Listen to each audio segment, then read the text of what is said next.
Welcome to studios news bulletin ముందుగా headlines. చర్చ మధ్య హిందీ మాట్లాడే మణిపూర్ వాసులను ప్రశంసించిన అమిత్ షా.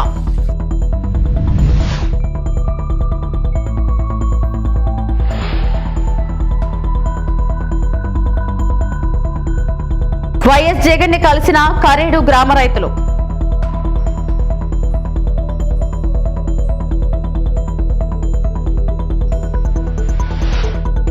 రేవంత్ ఇప్పటికైనా పిచ్చి మాటలు మానుకుని నిబద్ధతతో మాట్లాడు జగదీష్ రెడ్డి.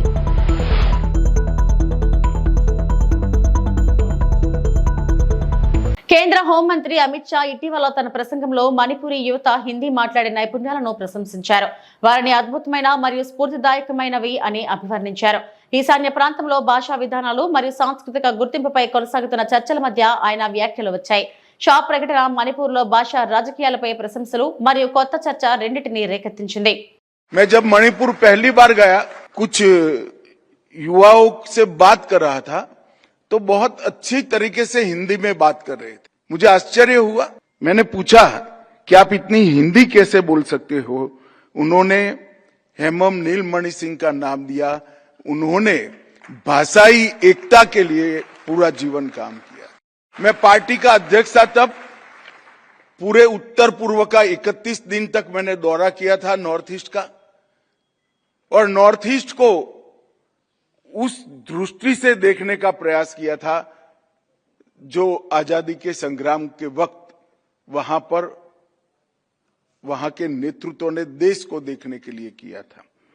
और आज 1944 में नेताजी के आह्वान से प्रेरित होकर आजाद हिंद फौज में शामिल हुए. उस जमाने में 3,000 रुपया बहुत बड़ी राशि मानी जाती थी.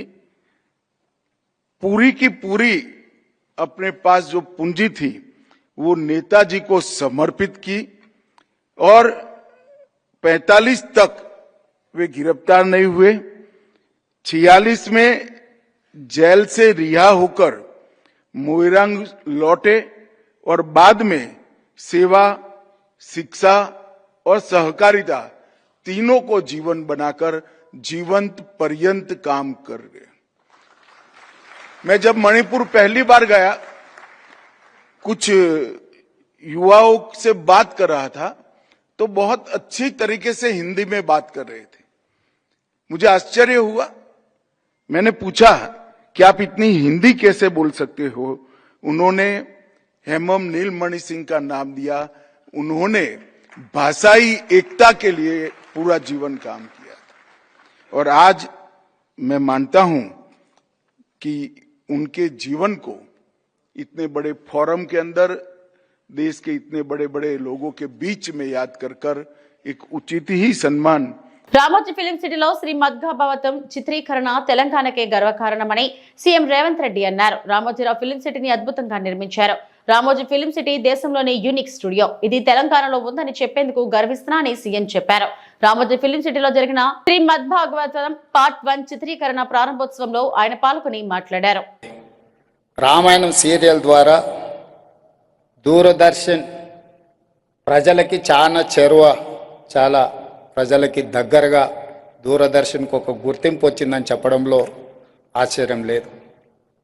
40 సంవత్సరాల క్రితమే కాదు, మన కోవిడ్ వచ్చి ప్రపంచమంతా స్తంభించిపోయినప్పుడు ప్రజలందరూ మళ్ళీ రామానంద్ సాగర్ తీసిన రామాయణాన్ని చూసి ప్రపంచంలోని వరల్డ్ రికార్డ్ క్రియేట్ చేసింది Ramayanam at the time of Covid.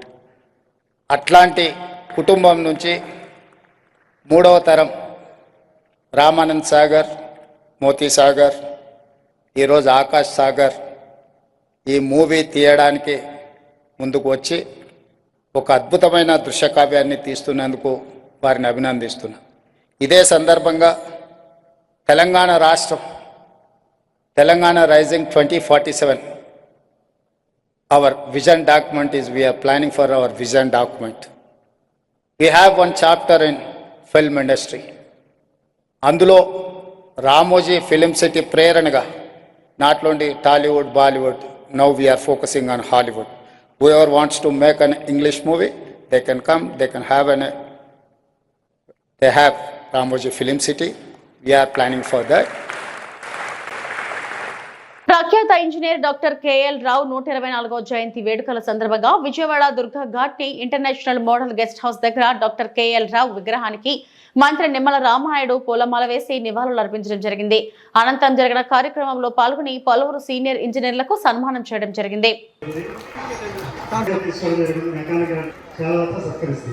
ఏదైతే గంగా, మహానది, గోదావరి, కృష్ణ, కావేరి ఇట్లా ఒక నదుల అనుసంధానం అంటే ఒక గార్లెండింగ్ ఆఫ్ రివర్స్ మాదిరిగా మనం ఈ అనుసంధానం చేసినట్లయితే మరి భవిష్యత్తులో భారతదేశం ఒక అభివృద్ధి చెందినటువంటి దేశంగా మారుతుందనేటువంటి కేఎల్ రావు గారు ఇచ్చినటువంటి ఏదైతే ఆ స్ఫూర్తిని ఈరోజు నరేంద్ర మోడీ గారు కానీ చంద్రబాబు నాయుడు గారు కానీ కొనసాగిస్తున్నటువంటి పరిస్థితి. మరి మన కృష్ణా నది మీద ఉన్నటువంటి మన నాగార్జున సాగర్ గారు, అదేవిధంగా శ్రీశైలం ప్రాజెక్టు కానీ, అదేవిధంగా మహానది మీద హీరాకుడ్ ప్రాజెక్టు కానీ, అదేవిధంగా గంగా నది మీద ఫరక్కా బ్యారేజీ కానీ, అదేవిధంగా దామోదర మీద కోసి బ్యారేజీ కానీ ఇట్లా చెప్పుకుంటూ పోతే అత్యంత భారీ మరి ప్రాజెక్టులు, బహుళార్థకమైనటువంటి ప్రాజెక్టులకి శ్రీకారం చుట్టింది కేఎల్ రావు గారు. అటువంటి కేఎల్ రావు గారు మనవాడు, మన తెలుగువాడు అవడం మనందరికీ కూడా గర్వకారణమైన విషయాన్ని కూడా ఈ సందర్భంగా తెలియజేసుకుంటూ పోలవరం ప్రాజెక్టుని ప్రశ్నార్థకం చేసి పోలవరం ప్రాజెక్టుని ఇంకా భవిష్యత్తులో చూడలేమేమో, తెలుగు ప్రజలు పోలవరాన్ని మర్చిపోవడమేమో అనేటువంటి పరిస్థితికి గత ప్రభుత్వం నెట్టేసినటువంటి స్థితిలో మళ్ళీ ఈరోజు ఈ కూటమి ప్రభుత్వం అధికారంలోకి వచ్చి ఈ పోలవరం ప్రాజెక్టుని మళ్ళీ గాడిలో పెట్టి 2027 డిసెంబర్ కల్లా ఆ పోలవరాన్ని పూర్తి చేసేటువంటి లక్ష్యంతో ఈరోజు ఈ ప్రభుత్వం పనిచేస్తుంది అని అంటే ఈ పోలవరం పట్ల ఆ యొక్క గోదావరి యొక్క వరద జలాల్ని ఆ యొక్క కేఎల్ రావు గారు ఆశించినట్లుగా అటు ఉత్తరాంధ్ర గారికి రాయలసీమ గారి తీసుకెళ్లి అనుసంధానం చేసేటువంటి ప్రక్రియకి ఏ రకంగా ఈ ప్రభుత్వం శ్రీకారం చుడుతుందో అదే ఒక ఉదాహరణ. అంతకు మించి ఇప్పుడే మనం చూస్తూ ఉన్నాం, కృష్ణమ్మ తల్లి, విజయవాడ కృష్ణమ్మ తల్లి నది ఒడ్డున ఉన్నాం. నీల రంగుతో ఉండవలసినటువంటి కృష్ణా నది ఈవేళ ఎర్రటి రంగుతో పరవళ్ళు తొక్కుతుంది అని అంటే ఆ గోదావరి తల్లి వచ్చి ఈ యొక్క కృష్ణమ్మ తల్లిలో కలిసింది కాబట్టి ఈవేళ ఇంత ఎర్రటిగా మరి నీరు అంటే చంద్రబాబు నాయుడు గారి యొక్క ముందు చూపు, చంద్రబాబు నాయుడు గారి యొక్క దార్శనికత, ఆ కేఎల్ రావు గారు ఆశించినటువంటి సమాజం ఏదైతే ఉందో, ఆయన ఆశించినటువంటి నదుల అనుసంధానం ఏదైతే ఉందో వాటన్నిటినీ కూడా నెరవేర్చాలి, రాష్ట్రం అంతా కూడా సస్యశ్యామలంగా ఉండాలి అనేటువంటి ఆలోచనతోటే ఆ కేఎల్ రావు గారి యొక్క స్ఫూర్తితోటే ఈ యొక్క తెలుగుదేశం, జనసేన, బీజేపీ ప్రభుత్వం పనిచేస్తుందని చెప్పి కారేడు గ్రామ రైతులు మంగళవారం వైఎస్ఆర్సీపీ అధినేత మాజీ సీఎం వైఎస్ జగన్మోహన్ రెడ్డిని కలిశారు. చంద్రబాబు ప్రభుత్వం బలవంతంగా భూములను లాక్కోవాలని చూస్తుందంటూ రైతులు వైఎస్ జగన్ కు ఫిర్యాదు చేశారు. పచ్చని పంట పొలాలను లాక్కుంటే మా పరిస్థితి ఏంటంటూ ఆవేదన వ్యక్తం చేశారు. రైతుల బాధలు విన్న వైఎస్ జగన్ వారికి ధైర్యం చెప్పారు. మీ పోరాటానికి అండగా ఉంటామంటూ భరోసా కల్పించారు. అవసరమైతే మీ గ్రామానికి కూడా వస్తారని వైఎస్ జగన్ హామీ ఇచ్చారు. దీంతో రైతులు హర్షం వ్యక్తం చేశారు. అనంతరం మీడియాతో మాట్లాడనున్న రైతులు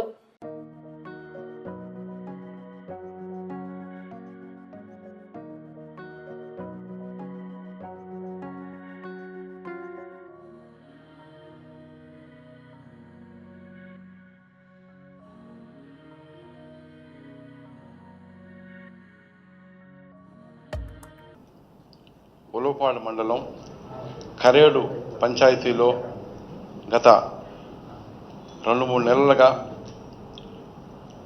ఇష్యూ జరుగుతుంది. ముఖ్యంగా చంద్రబాబు నాయుడు గారు గవర్నమెంట్లో పచ్చని పొలాలు, సంవత్సరానికి 2 పంటలు పండే పొలాలని సడన్గా వచ్చేసి రైతుల దగ్గరకు వచ్చి ఆ పొలాలను మేము తీసుకుంటున్నాం, అక్విజిషన్ చేస్తున్నాం, నోటీసులు ఇవ్వటం, రైతులందరూ కూడా ఆందోళనలతోని రోడ్డెక్కి ఇది ఎక్కడ అన్యాయం అని చెప్పేసి మాట్లాడడం జరిగింది. అందులో భాగంగా ఈరోజు గౌరవ మాజీ ముఖ్యమంత్రి వర్యులు వైఎస్ జగన్మోహన్ రెడ్డి గారిని కలవడం జరిగింది. రైతులందరూ మేమందరం కూడా వచ్చేసేసి వారు ఒకటే చెప్పారు, ఖరేడు గ్రామ పంచాయతీల్లో 1 ఎకరా కూడా అక్విజిషన్కి మేము ఒప్పుకోము. సంవత్సరానికి 2 పంటలు పండే భూమిని వాళ్ళకే ఇవ్వాలి. ఎక్కడైతే వేకెంట్ ల్యాండ్ ఎక్కువ ఉందో అక్కడ అక్విజిషన్ చేసి వాళ్ళకి వచ్చే విధంగా చేయాలి. కానీ ఈ విధంగా చాలా అన్యాయం. ఇది తీవ్రంగా ఖండితం చెప్పడం జరిగింది ముఖ్యమంత్రి గారు, మాజీ ముఖ్యమంత్రి గారు.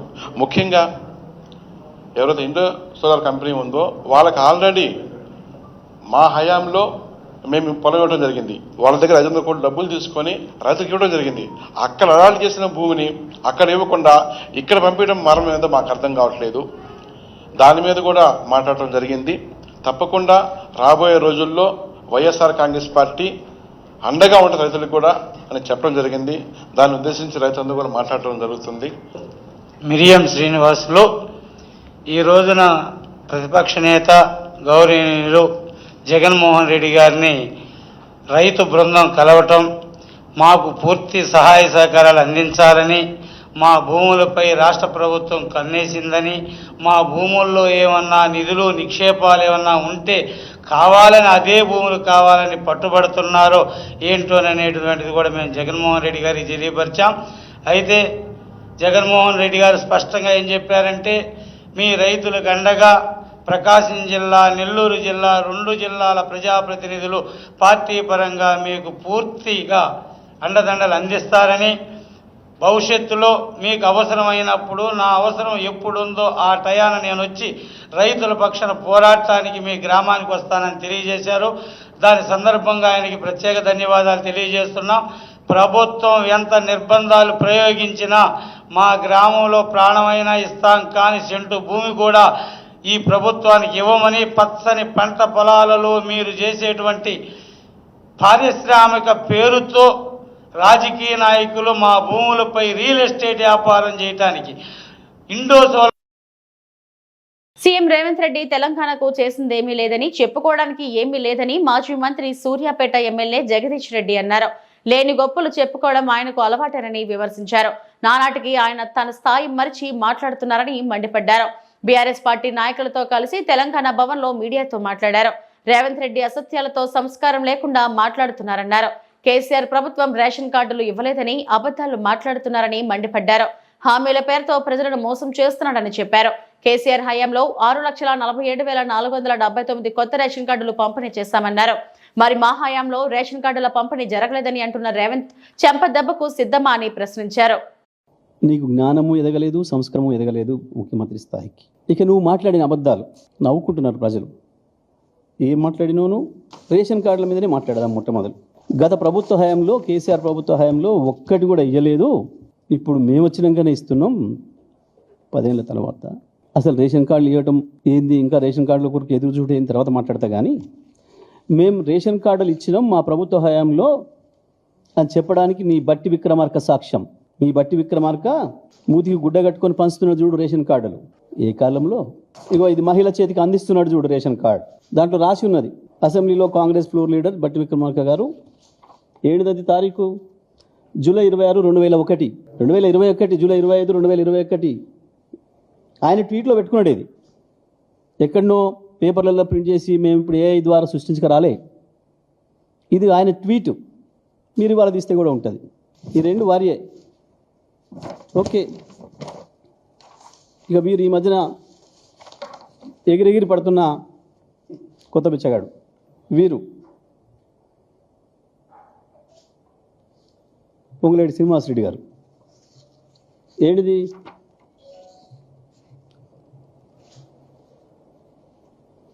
శ్రీనివాసరెడ్డి అలియాస్ సీనన్న, Khammam, XMP, TRS state leader. Okay కదా? ఇవి మేము సృష్టించినవి, మా ఏఐతో సృష్టించినవి కావు కదా. ఒకసారి ఎవరైనా పత్రికా మిత్రులు, వారి పత్రికా సమావేశాలకు హాజరైన వాళ్ళు ఎవరు ఉంటే దయచేసి ఇవి చూపించి ఒక్కసారి ప్రశ్న అడగాల్సిందిగా విజ్ఞప్తి చేస్తాను. చౌటుప్పల్లో ఆ రోజు రాజగోపాల్ రెడ్డి గారు కాంగ్రెస్ మునుగోడు శాసనసభ్యుడిగా నా చేతిలో ఉన్న మైకు గుంజుకుంటున్నప్పుడు జరిగిన వాగ్వాదం రేషన్ కార్డుల పంపిణీలోనే.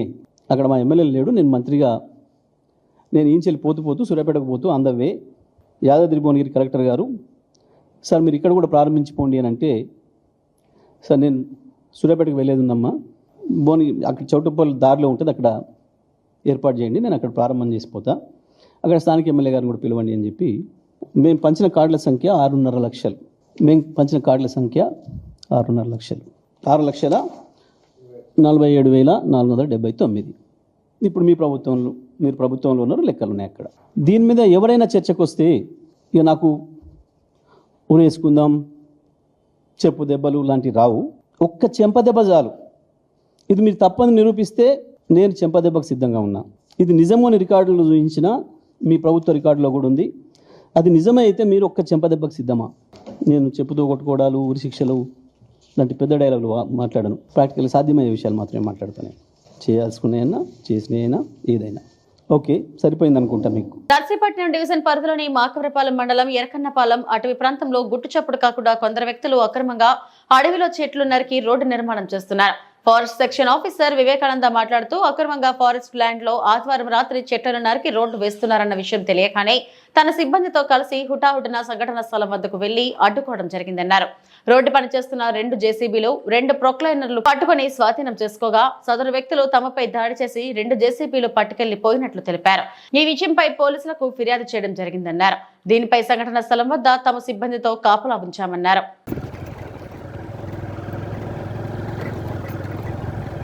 కోటవర్ల section P Vivekananda forest section officer అండి. ఇటు forest beat officer G V Lokaraju, next సంజార్ అని అసిస్టెంట్ బీట్ ఆఫీసర్. ఇక్కడ పొందూరు ఆరెల్లో మొన్న రాత్రి అక్రమంగా ఎటువంటి ఫారెస్ట్ అనుమతి లేకుండా ఎవరికి ఏమి తెలుపకుండా రోడ్డు వేస్తూ ఉంటే మాకు సమాచారం అంది. వెంటనే మేము స్టాఫ్తో హుటాహుటికి ఇక్కడికి వచ్చి ఆ జేసీబీ వాహనాలను ఆపి ఆ సంబంధిత వరకు ఇంచుమించు ఒక 500 మీటర్ల వరకు ఇక్కడ నుంచి లోన వరకు వేశారు. వీటితో ఒక 15 మీటర్ల దగ్గర ఉంటుంది. ఇలా వేసిన వరకు ఆఫ్ చేసి మేము బందోబస్తు ఇక్కడ ఉన్నాం.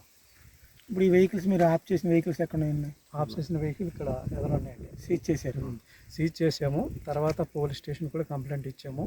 4 వెహికల్స్ వచ్చాయండి. 4 వెహికల్స్లో 2 వెహికల్స్ ఇక్కడ ఉంచేశారు. జేసీబీలు మాత్రం 2 మాకు ఉన్న స్టాఫ్నంతా పక్కన తోసేసి జనాలు ఉన్న వాళ్ళందరూ కూడా, వాళ్ళు 20 మంది ఉంటారు, మేము 3 ఉన్నాము. మిగతా వాళ్ళందరూ అక్కడ భోజనాలు చేస్తున్నారు. మాకు పక్కన నెట్టేసి మాకు అటాక్ చేసి 2 వెహికల్స్ కూడా తీసుకెళ్ళిపోయారు సార్ నిన్న. ఈ విషయం చాలా బాధాకరం. ఆ విషయాన్ని తెలుపుతూ పోలీస్ స్టేషన్ కూడా కంప్లైంట్ ఇచ్చాము నిన్న. పోలీసులు ఏమైనా చర్యలు తీసుకున్నారంటారా? పోలీసులు చర్యలు తీసుకుంటాము, పంపిస్తామన్నారు. ఆ తర్వాత వచ్చి వెహికల్స్ మీకు ఉదయం కల్లా మేము మీకు ఇక్కడ హ్యాండ్ ఓవర్ చేస్తామని కూడా గ్రామస్తులు చెప్పారు, కానీ ఇంతవరకు ఆ వెహికల్స్ మా హ్యాండ్ ఓవర్ చేయలేదు. 4 వెహికల్స్లో 2 పట్టుకెళ్ళిపోయారు, 2 అయితే అక్కడే ఉన్నాయి సార్. ఆ వెహికల్స్ కోసం సిబ్బంది పకడ్బందీగా ఇక్కడే ఉంటున్నాం. అయితే ఫర్దర్ చర్యలుగా ఈ రెవెన్యూ సంబంధించిందని విలేజర్స్ వాళ్ళందరూ అడుగుతూ ఉన్నారు. దాని గురించి మా రేంజర్ గారు కూడా నిన్న వచ్చారు. నిన్న వచ్చి విజిట్ చేసి తహసీల్దార్ సంబంధిత రెవెన్యూ డిపార్ట్మెంట్తో సార్ మాట్లాడి రెవెన్యూ డిపార్ట్మెంటు ఫారెస్ట్ డిపార్ట్మెంటు కంబైన్డ్గా సర్వే చేసిన తర్వాత మా డిపార్ట్మెంట్ అయితే మేము చర్యలు తీసుకుంటాం, రెవెన్యూది అయితే రెవెన్యూ ఫర్దర్గా ఫైనల్గా అయిన తర్వాత వరకు రోడ్ ఆపండి అని సార్ ఇన్స్ట్రక్షన్స్ ఇచ్చారు. ఆ ప్రకారంగా మేము ఫాలో అవుతున్నాం సార్. ఇప్పుడు స్టాఫ్ వచ్చి జాయింట్ ఇన్స్పెక్షన్ చేసిన తర్వాత ఫైనలైజ్ అవుతుంది సార్. శిలాపలకాలు ఉన్నాయి. మరి మళ్ళీ రెవెన్యూ వాళ్ళు మాది అనే విధంగా అంటున్నారు. ఇది పక్కా కంపార్ట్మెంట్ నెంబరు 1157 సార్. ఇది పొందూరు ఆరెల్లు పక్కా మ్యాప్లో ఉంది. సిస్టమేటిక్ ఎప్పటి నుంచో వచ్చిన మ్యాప్లో ఉంది. పక్కా రికార్డా ఉంది సార్. ఇది RF area beat number beat Koduru beat. ఇలాగా ఎంతవరకు వేసి ఉంటారన్నారు? ఇక 500 మీటర్ల వరకు లేదు సార్. ఎవరు వేసారన్నది ఏమన్నా మీరు ఐడెంటిఫికేషన్ చేశారా? ఎవరనేది మరి గ్రామస్తులు సంబంధిత గ్రామస్తులు, నేను కొత్తగా వచ్చాను సార్, నాకు కొంత అవగాహన తక్కువ. ఐడెంటిఫికేషన్ వస్తే చేసి మీకు చెప్తాను. ఏఐవైఎఫ్ ఆంధ్రప్రదేశ్ రాష్ట్ర సమితి పిలుపులో భాగంగా తిరుపతి జిల్లా కలెక్టర్ కార్యాలయం ఎదుట నిరసన కార్యక్రమాన్ని ఏఐవైఎఫ్ నిర్వహించారు. ఈ కార్యక్రమంలో ముఖ్య అతిథిగా పాల్గొన్న ఏఐవైఎఫ్ రాష్ట్ర కార్యదర్శి కత్తి రవి మాట్లాడుతూ, ప్రభుత్వం ఎన్నికల సమయంలో సూపర్ 6 పథకం ద్వారా నిరుద్యోగ యువతకు ఇచ్చిన హామీలను వెంటనే అమలు చేయాలని డిమాండ్ చేశారు. ప్రతి నిరుద్యోగ యువతకి నెలకు 3,000 రూపాయల వృత్తిని వెంటనే చెల్లించాలన్నారు. రాష్ట్రంలోని అన్ని ప్రభుత్వ శాఖల్లో ఖాళీలను తక్షణమే భర్తీ చేయాలని, యువతకు ఉద్యోగాలు, ఉపాధి అవకాశాలపై స్పష్టమైన రోడ్ మ్యాప్ ప్రకటించాలన్నారు. అమరావతిని జీవితధార కేంద్రంగా అభివృద్ధి చేసి 26 జిల్లాల యువతకు నూతన అవకాశాలు కల్పించాలన్నారు. ప్రభుత్వం మళ్లీ యువతను మోసం చేస్తే ఊరుకునేదే లేదన్నారు. హామీల అమలుపై ప్రభుత్వ స్పందన లేకపోతే ఏఐవైఎఫ్ ఆధ్వర్యంలో రాష్ట్ర వ్యాప్తంగా ఉద్యమాలు బగ్గుమంటాయి. అవసరమైతే అసెంబ్లీ ముట్టడికి కూడా ఏఐవైఎఫ్ సిద్ధమే అని హెచ్చరించారు. ఈ కార్యక్రమంలో ఏఐవైఎఫ్ జిల్లా రామకృష్ణ, జిల్లా సహాయక కార్యదర్శి తొండు మల్లికార్జున్, నాగార్జున, చంద్రపట్టణ అధ్యక్ష కార్యదర్శులు పూర్ణ, విక్రమ్, హరికృష్ణ, అశోక్, వేణు, సిద్ధు తదితరులు పాల్గొన్నారు.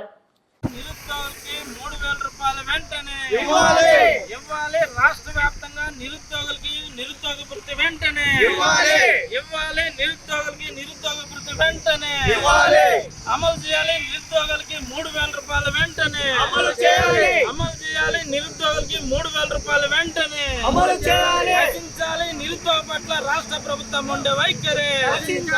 రచించాలి రాష్ట్ర ప్రభుత్వం ఉండే వైఖరి. వర్ధిల్లాలి అఖిల భారత యువజన సమైక్య. వర్ధిల్లాలి అఖిల భారత యువజన సమైక్య.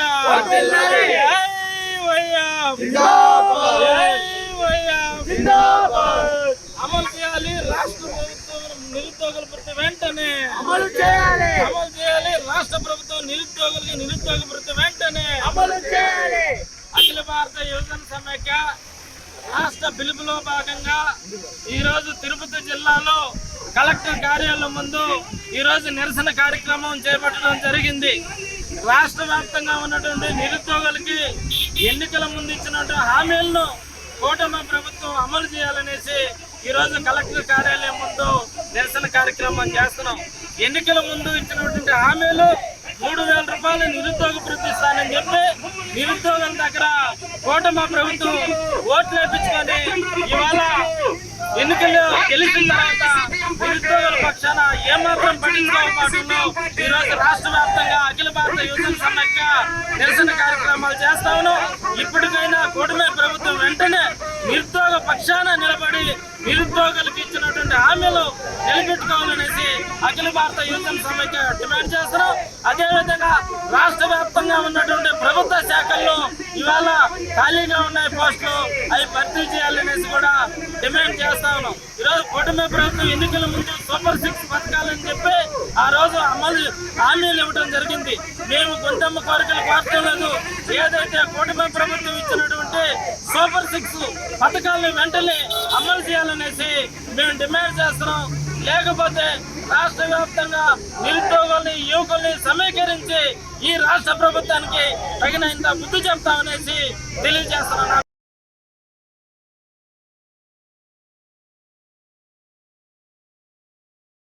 జెడ్పీ చైర్పర్సన్ ఉప్పల హారికపై దాడిని నిరసిస్తూ తుమ్మలపల్లి కళాక్షేత్రం వద్ద మహిళలు ధర్నా చేశారు.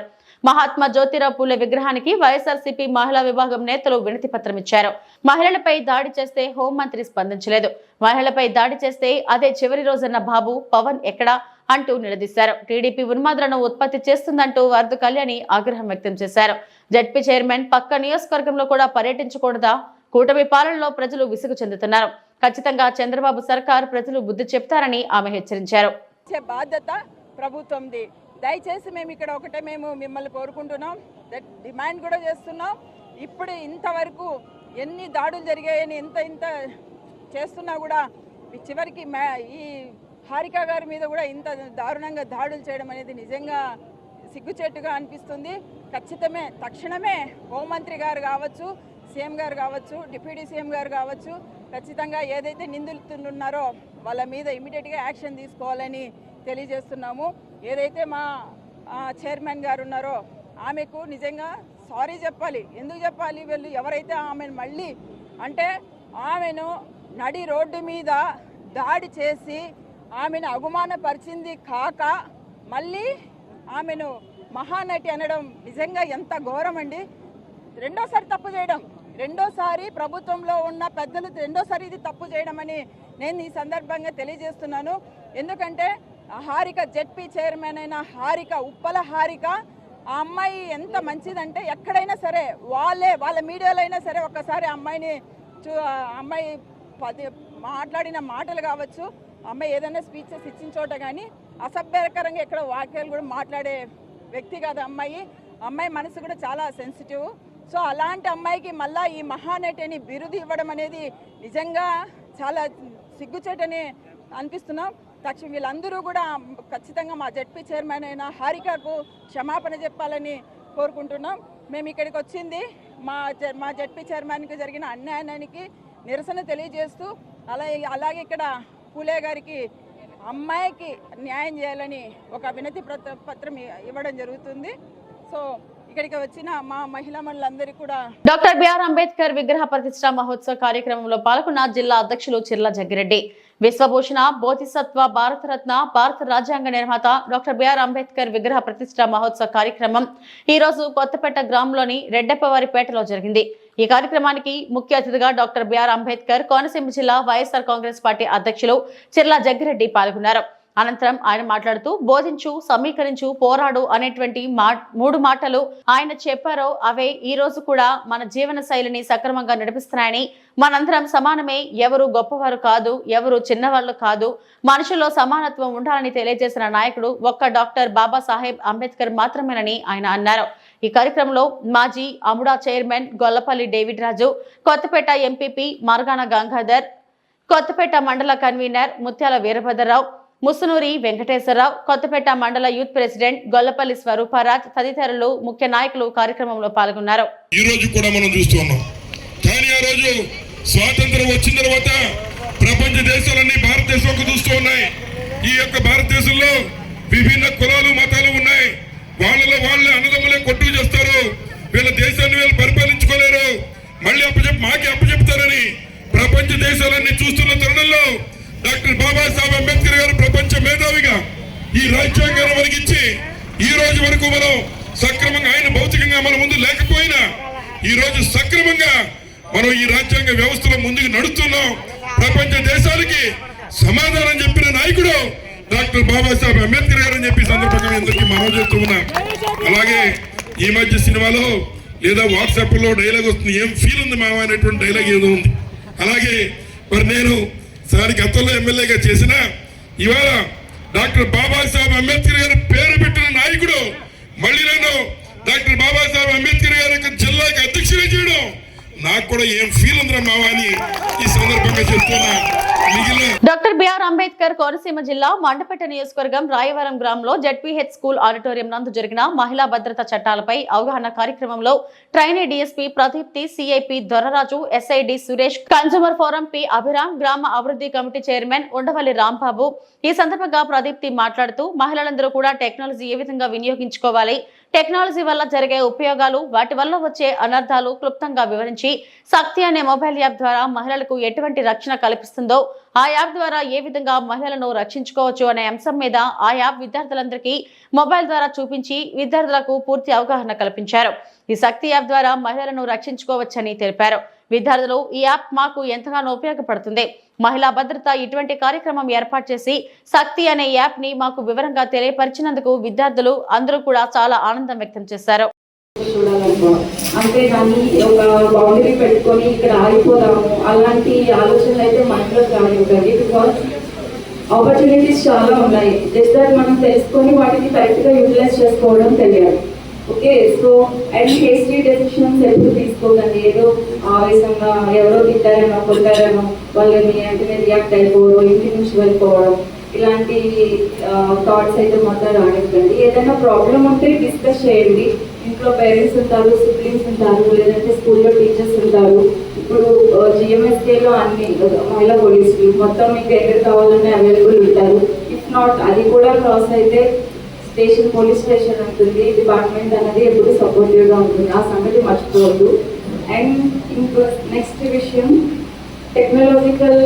టెక్నాలజీని ఎలా యూజ్ చేసుకోవాలి అని చెప్పి ఇప్పుడు చెప్పాను కదా. 2 అమ్మాయిలు, ఆ అమ్మాయి ఒక అమ్మాయితో మాట్లాడుతున్నప్పుడు దానికి ఇన్స్టాగ్రామ్లో లవర్ ఉన్నాడంట. 8th class. Imagine 8th class చదువుతుంది, ఇన్స్టాగ్రామ్లో ఎవరో తెలియదు. అండ్ డూ యూ థింక్ అది అసలు మెచ్యూరిటీ ఉండి చేసిన ఆలోచనేనా? బికాస్ అది మీరు అనుకుంటారు మేబీ అది అబ్బాయి ఉంటాడు, అబ్బాయి నాకు ఇంకా లైఫ్ లాంగ్ సపోర్టివ్గా ఉంటాడు అనుకుంటారు. బట్ అది ఎంతవరకు వస్తుందంటే మేబీ మీరు మొత్తం దాన్ని నమ్మడం చేసిన తర్వాత నమ్మాక, లేదంటే మీరు అతని ట్రాప్లో పడిపోయిన తర్వాత maybe wheel ask for some pictures, ఏమైనా ప్రైవేట్ ఫొటోస్ అడుగుతారు, మీరు పెడతారు. మళ్ళీ తర్వాత దాన్ని అవే పట్టుకొని మీరు ఆ అబ్బాయికి అగ్నెస్ట్గా వెళ్ళినప్పుడు అవే తిరిగి మళ్ళీ మీ వెపన్గా యూజ్ చేసి మీకు బ్లాక్మెయిల్ చేయడం స్టార్ట్ చేస్తారు. అండ్ ఆ సిచ్యువేషన్ అనేది ఎంత క్రిటికల్గా ఉంటుంది అంటే, కొంతమంది బయటకు వస్తారు, చెప్తారు, కంప్లైంట్ ఇస్తారు, కొంతమంది వాళ్ళలో వాళ్ళే సఫర్ అవ్వడం ఇవన్నీ జరుగుతాయి. అలాంటి సిచ్యువేషన్ అనేది అది మనం కొని తెచ్చుకున్న సిచ్యువేషన్ అది. సో అలాంటి సిచ్యువేషన్లోకి మీరు ఎప్పుడు వెళ్ళకండి.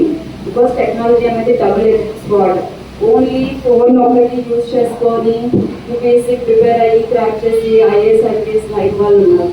అలాగే దాన్ని అదర్ వే యూజ్ చేసుకొని ఇలాగే మోసపోయి జీవితాన్ని నాశనం చేస్తున్నారు కూడా ఉన్నారు.